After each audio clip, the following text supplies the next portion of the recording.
Serikali kupitia taasisi ya teknolojia Dar es Salaam DIT campus ya Mwanza imewataka vijana kuchangamkia fursa ya ajira kwa kusoma kozi ya teknolojia ya uchakataji na utengenezaji wa bidhaa za ngozi ili waweze kuajirika na kujiajiri kutokana na kozi hiyo kuwa na fursa nyingi za ajira.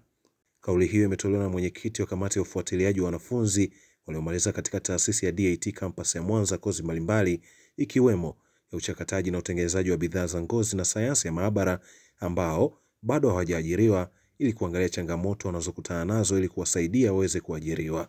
Kwa upande wake msimamizi wa mradi Tracer Study DIT campus ya Mwanza, Augustine Bitila, amesema wameweza kuwafikia wahitimu 228 na kubaini 112 wapo kwenye ajira huku wengine waliobaki wakiangalia namna ya kuwawezesha ili waajiriwe au wajiajiri.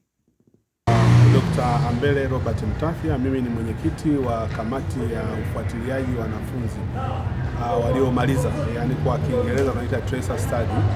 Ukiangalia huku kaskazini, tumeambiwa kwamba asilimia tunaosababisha ya mimea ya wanyama walioko Afrika, sisi nafikiri tuna asilimia 80 almost kwenye takwimu tulizokuwa nazo. Kwa hiyo unakuta fursa ya ngozi ni fursa kubwa sana, na kwenye study zetu ukiangalia wengi ambao wanaingia kwenye fursa za ngozi sio kuajiriwa. Kwa hiyo tunategemea sana huku watu wapate elimu za ujasiriamali kama soft skills za kujiajiri ili kuangalia. Lakini pia kwenye Tracer za study za zamani pia tulifahamu kwamba tulipata changamoto kwamba wengine wanasema hawana mitaji kwa sababu ili kutengeneza kujiajiri lazima uwe na mashine zile zinazotakiwa. Kwa hiyo tumekuja na mitambo sasa hivi, tumekuja na mitambo mipya, na nafikiri tutakuwa tuna incubation center hapo kwetu ambayo itakuwa inafanya wale waajiri wetu wakati anajiandaa yeye mwenyewe kupata vya kwake, anakuja anatumia mashine na mitambo ya kisasa kutengeneza product ambazo anaweza akaziuza, alafu akaendelea kujiajiri.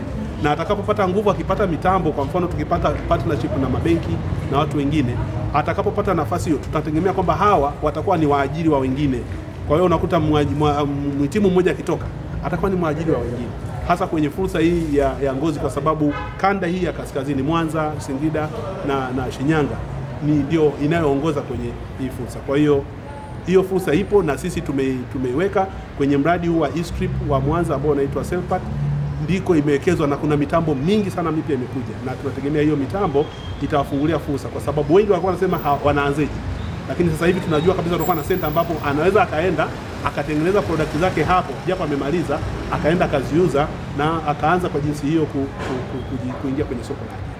Augustine Bitila ni mhadhiri msaidizi katika taasisi ya teknolojia Dar es Salaam campus ya Mwanza, lakini katika majukumu yangu mengine tofauti na darasani, mimi ndio mratibu wa Tracer Study. Wahitimu ambao tumeweza kuwafikia ni 228. Katika hao 228, 112.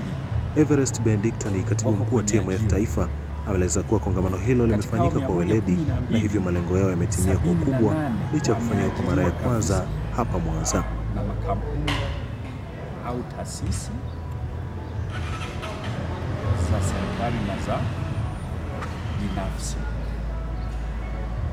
Sasa kwenye 112 ukitoa 78 unabakiwa na wanafunzi kama 34. Hao wamejiajiri, yani wana shughuli zao ambazo wanazifanya kwa kutumia elimu walioipata kutoka DIT Mwanza campus. Kwa hiyo tunapokutana na wanafunzi kama hao, tunaona sasa ni mafanikio kwa taasisi. Kuna grupu dogo ambalo ni 25% ya wahitimu wote 228 ambao hawajaajiriwa mpaka sasa hivi wako 61. Nao tumeweza kuwafikia na kusikiliza changamoto zao. Ni nini kimechangia mpaka wasiajiriwe? Na majibu yao tunayo kwenye ripoti yetu hii. Ili kuwa mwanafamilia bora wa Global TV, usisahau kusubscribe, like, kushare na kucomment. Baada ya kusubscribe, bonyeza alama ya kengele ili kupata taarifa kwa kila video inayopanda Global TV Online.